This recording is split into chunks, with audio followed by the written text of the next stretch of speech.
So I'm very excited to be able to share this product with you. This is a product that I've recommended to all of my plant parent friends. As you can see, I have a bunch of different variety of plants, and each of them requires special different care.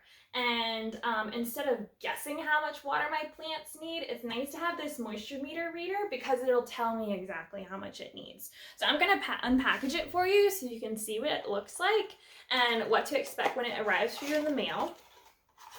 This one is really nice because it comes with a little rag, which is great. It's packaged really nicely here so far. All right, so here is the moisture meter reader. So it goes from wet to dry, and you want to remain in the moist zone, but it really depends on your variety of plant too, so definitely do some research. But what I like about this too is it comes with this little rag because every time that you dip it into the soil, you'll want to wipe that off. So it's nice to have this little extra rag on hand. But I'll show you and demonstrate how it'll work in my plants. But I wanted to talk about it for a second because it's nice. It has this little chart on the back of the box, and it'll tell you if your plant is in which zone it's in. It'll be on the back of this box, or you can just do some research on your own if you don't find it on the back of here. Also, what I love about this too is it's one single probe, so it's not going to disturb your root system at all, which is really great. It doesn't have any batteries, so it's actually made of two different metals, and it has little sensors on the very bottom of it, and that's how you're going to get your moisture reading. But I like that you don't have to worry about a battery or anything like that.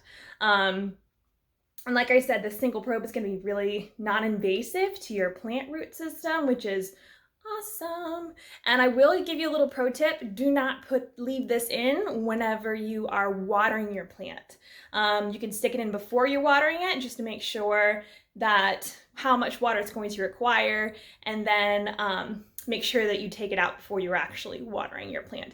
If you want to stick it in a few minutes later, that's fine, just to check that it has enough water in it, but don't water it when it's in there because it could damage this. So, all right, so I am going to give you, oh, and another thing too is make sure when you stick it into the soil that you put it in 2 to 4 inches.